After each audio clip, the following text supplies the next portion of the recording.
Bonjour à tous et à toutes et bienvenue sur notre chaîne YouTube ECL Église Cavaillon pour cette vidéo qui n'a qu'un seul but, c'est de faire un condensé du message qui a été partagé dimanche dernier lors de notre temps de célébration. Peut-être que vous avez envie de le entendre ce message, peut-être que vous n'étiez pas là et que vous avez envie de l'entendre. Alors cette vidéo, elle est faite pour ça, à consommer sans modération. Le thème que nous avons commencé est celui-ci, m'aimes-tu? Vous vous rappelez de cette parole, c'est une question que Jésus va poser à Pierre, alors que ce dernier est rempli de culpabilité, de remords. Quelques jours avant, l'apôtre Pierre avait renié par 3 fois Jésus, et par 3 fois, Jésus va lui demander « Est-ce que tu m'aimes ?» Est-ce que Jésus avait besoin d'être rassuré sur l'amour que Pierre lui portait? Certainement pas. Est-ce que Jésus avait besoin de découvrir si Pierre l'aimait encore? Jésus est Dieu. Il est omniscient, il sait tout, il connaît tout, il sonde tout. Mais si Jésus lui pose cette question par 3 fois, c'est parce que c'est important pour Pierre. Jésus, en lui posant cette question, va en fait amener Pierre à réfléchir sur la véritable qualité de son amour pour lui. Jésus est en train simplement de lui dire « Pierre, tu dis que tu m'aimes, mais tu as de l'amitié, de la sympathie, un amour qui a des limites vis-à-vis de moi, et tu le sais maintenant. Mais ce que je voudrais, c'est que l'amour que j'ai pour toi, qui est immense, infini, éternel, que cet amour-là puisse devenir celui que tu vas avoir vis-à-vis de moi. » Et j'ose le dire, si Jésus nous posait cette question à chacun d'entre nous, « M'aimes-tu » qu'est-ce que nous lui répondrions? Quelle est la véritable valeur de notre amour pour lui? Alors, je voudrais lire avec vous ce texte dans Marc chapitre 12, les versets 28 à 34. Il est écrit ceci: un des scribes qui les avait entendus discuter, sachant que Jésus avait bien répondu aux Sadducéens, s'approcha et lui demanda quel est le premier de tous les commandements. Jésus répondit: voici le premier. Écoute Israël, le Seigneur notre Dieu est l'unique Seigneur, et tu aimeras le Seigneur ton Dieu de tout ton cœur, de toute ton âme, de toute ta pensée, de toute ta force. Voici le second, tu aimeras ton prochain comme toi-même. Il n'y a pas d'autre commandement plus grand que cela. Et vous continuerez les autres versets chez vous tranquillement avec votre Bible. Jésus va avoir une discussion avec un scribe. Un scribe, à l'époque, était, oui, quelqu'un qui rédigeait, mais c'était aussi un enseignant religieux qui était respecté, écouté, et qui devait enseigner sur les voies de Dieu. Cet enseignant religieux se démarque des autres chefs religieux, c'est que lui, il est sincère vis-à-vis de Jésus. Les autres chefs religieux cherchaient beaucoup plus à piéger Jésus, à le discréditer aux yeux de la foule, que d'être attentifs dans le but de recevoir ce que Jésus voulait partager. Mais lui, ce scribe, il recherche la volonté de Dieu et il est à l'écoute. Et il va poser cette question à Jésus, et je la fais d'une manière un peu plus actuelle. Il va lui dire ceci: pour une vie solide avec Dieu, quelle est la bonne base? Chose à laquelle Jésus va répondre: tu aimeras le Seigneur ton Dieu de tout ton cœur, de toute ton âme, de toute ta pensée et de toute ta force. En fait, Jésus est en train de dire: tu aimeras ton Dieu de tout ton être. Par cette réponse, Jésus voulait montrer que aimer Dieu de tout son cœur, de toute son âme, de toute sa pensée, de toute sa force, de son être tout entier, est une chose qui est impossible humainement parlant. Et c'est pour cela que Jésus est venu. Jésus est venu pour rendre possible ce qui est impossible. Et Jésus est venu à la croix pour que celui qui lui donne sa vie, lui donne son cœur, puisse aujourd'hui recevoir une nouvelle vie, une nouvelle qualité de vie. Et dans cette qualité de vie, il y a cet amour qui nous permet d'aimer Dieu de tout notre être et d'aimer aussi nos prochains. Alors, que veut dire aimer Dieu de tout son cœur? C'est ce premier mot que nous allons expliquer dans cette vidéo. Aimer Dieu, il faut faire attention, n'est pas avoir des sentiments pour lui. Aimer Dieu n'est pas un coup de foudre vis-à-vis de lui. Un coup de foudre, vous savez, semblable à un soufflet qui monte très vite et des fois d'une manière extraordinaire, mais qui redescend aussitôt très vite. Aimer Dieu n'est pas non plus une affinité, une amitié avec lui. C'est encore plus. Aimer Dieu n'est pas du copinage. Aimer Dieu n'est pas non plus des belles paroles. On a tous vu ou connu des personnes qui rédigeaient des belles paroles, des belles lettres pour déclarer leur flamme. Dieu ne regarde pas simplement à l'apparence, il n'écoute pas non plus simplement les paroles, mais il regarde avant tout au cœur. Aimer Dieu n'est pas non plus un amour qui malheureusement nous voyons tellement de fois dans notre société, un amour qui profite, c'est-à-dire je t'aime mais j'attends en échange de recevoir. Aimer Dieu n'est pas non plus de la religiosité où on fait quelques bonnes actions, on va de temps en temps à l'église, on fait quelques prières, on lit quelques fois la Bible. L'amour de Dieu est beaucoup plus grand, beaucoup plus puissant. Aimer, c'est le mot agapao. Et le mot agapao a deux définitions. La première, c'est aimer plus que la normalité. Est-ce que mon amour humain, oui, il a une normalité? Est-ce que mon amour pour Dieu va plus que cela? Si mon amour pour Dieu est comme mon amour pour tout le monde, dans ma normalité, alors je ne suis pas dans l'amour que Dieu voudrait que j'ai pour lui. Puisque c'est un amour qui va plus que la normalité. Qui dépasse plus mes propres frontières humaines. Et puis la deuxième définition, c'est que aimer, ça veut dire aussi, agapao, aimer dans l'abondance totale de son moi. Aimer en renonçant à soi-même, en ne pensant pas à soi-même et en ne recherchant aucun avantage à nous-mêmes. Jésus a montré cet amour agapao à la croix, puisque la Bible nous dit qu'à la croix, c'est là que cet amour s'est manifesté avec puissance.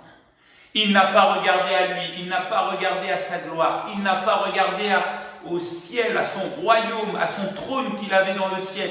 Il n'a pas regardé à qui il était. La Bible nous dit qu'il s'est dépouillé, il n'a cherché aucun avantage pour nous, mais il s'est dépouillé, il s'est donné à la croix pour répondre à la volonté du Père, mais aussi en faveur de chacun d'entre nous. Il a recherché notre avantage, notre salut, notre liberté, et il s'est abandonné sans rien attendre en retour pour lui-même. En fait, aimer Dieu, c'est renoncer à soi-même pour rechercher ce qui plaît à Dieu, pour rechercher ce qui est agréable à Dieu.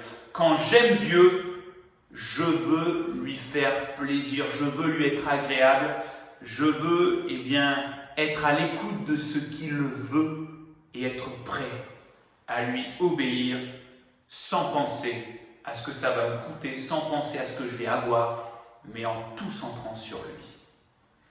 Jean 14, verset 21 nous dira ceci: « Celui qui a mes commandements et qui les garde, c'est celui-ci qui m'aime. »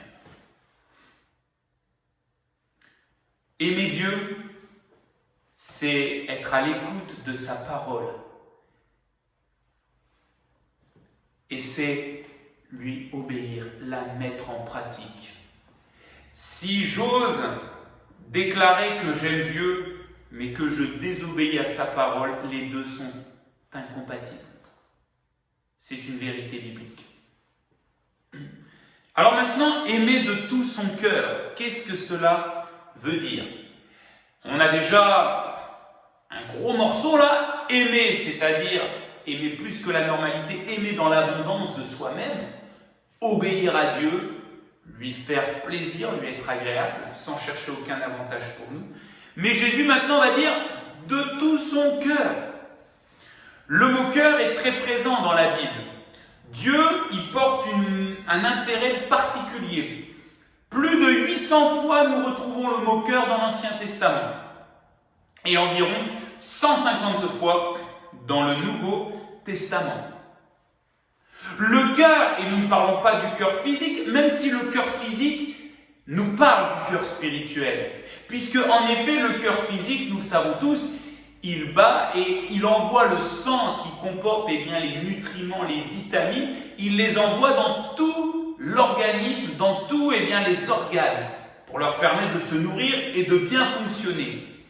De même, le cœur spirituel, nous ne le voyons pas, mais le cœur spirituel permet à quelqu'un d'avancer. Pourquoi? Puisque c'est dans ce cœur spirituel que se trouvent tous nos désirs. Le cœur spirituel dont Jésus parle, c'est le siège de tous nos désirs.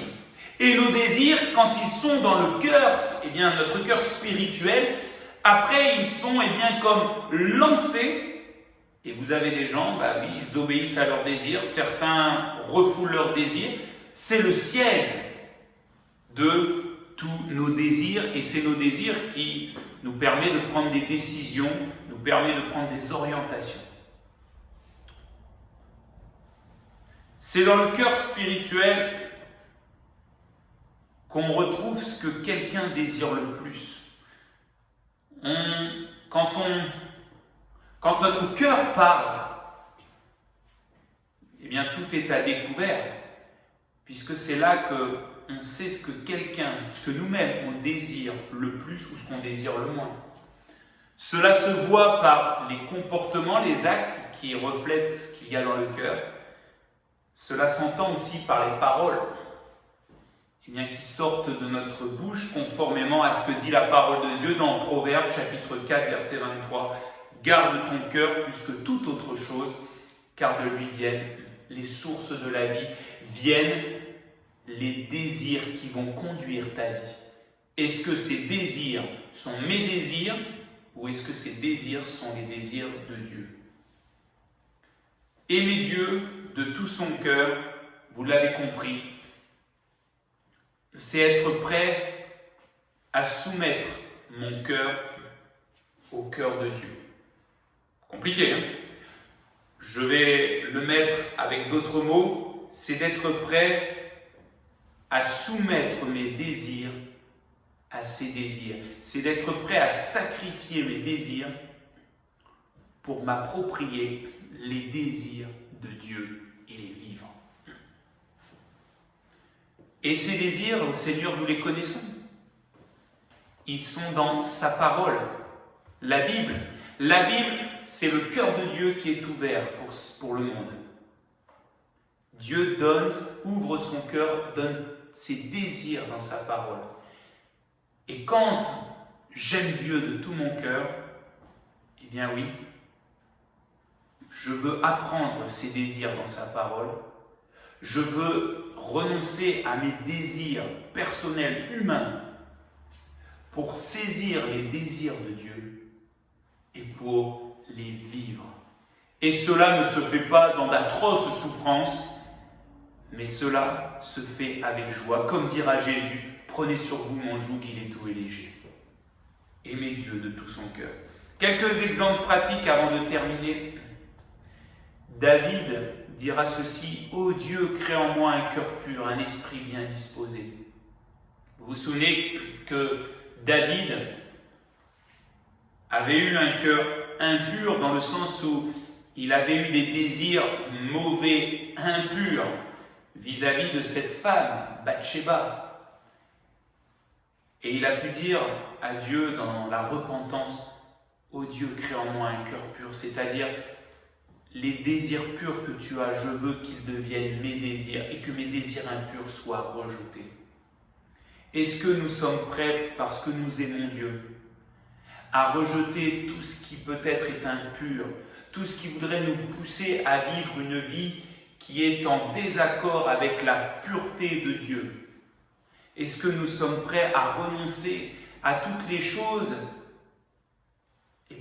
mauvaises, peut-être qui font plaisir, humainement parlant, mais qui sont un véritable désastre, à y renoncer et saisir les désirs purs que sont les désirs de Dieu? Je vous donne simplement un exemple.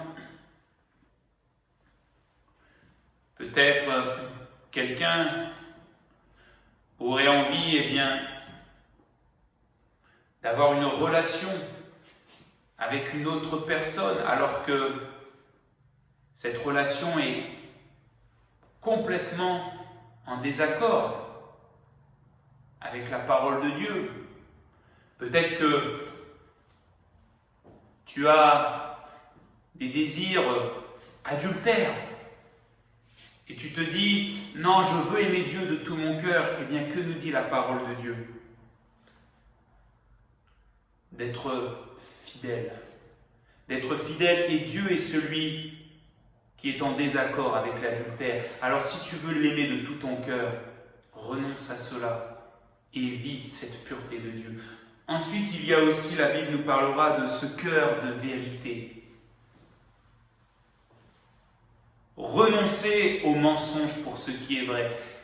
Vous avez déjà remarqué que nos désirs nous amènent des fois à plus aimer les choses qui sont de l'ordre du mensonge que des choses qui sont de l'ordre de la vérité. Un exemple tout simple: si je dis cela, je vais perdre, je vais peut-être avoir des problèmes, alors je vais mentir. Allez, j'ai ce désir de mentir pour me protéger, parce que si je dis la vérité, il va y avoir des choses qui vont m'arriver. Eh bien, comme j'aime Dieu de tout mon cœur, eh bien, je veux la vérité dans mon cœur, parce que Dieu, ses désirs, c'est la vérité. Et qu'importe ce qui va se passer, si j'honore Dieu, si je montre mon amour pour Dieu en vivant dans la vérité, en portant mes désirs vers la vérité, Dieu, sera avec moi. Et puis une dernière chose, il y a aussi cette notion du cœur de chair. Combien de fois on peut avoir ce cœur de pierre? Le cœur de pierre, c'est un cœur qui est tellement endurci dans ses mauvais désirs qu'il se braque, qu'il se bloque, même contre Dieu. Et la Bible dira que Dieu donne un cœur de chair à la place du cœur de pierre. Ça veut dire un cœur qui n'a qu'un désir, c'est de se laisser travailler, former par Dieu. Alors, mes amis, tout un programme, n'est-ce pas? Si Jésus, et je terminerai par là, si Jésus me posait cette question, m'aimes-tu? Qu'est-ce que je lui dirais? La réponse que Jésus attend, c'est: tu aimeras ton Dieu de tout ton cœur, de toute ton âme, de toute ta pensée, de toute ta force. Nous verrons prochainement que veut dire aimer Dieu de toute son âme, de toute sa pensée, de toute sa force. Mais aimer Dieu de tout son cœur, être prêt à renoncer à tous nos désirs pour s'approprier les désirs de Dieu et les vivre. Que le Seigneur vous bénisse et je vous dis à très bientôt. Au revoir.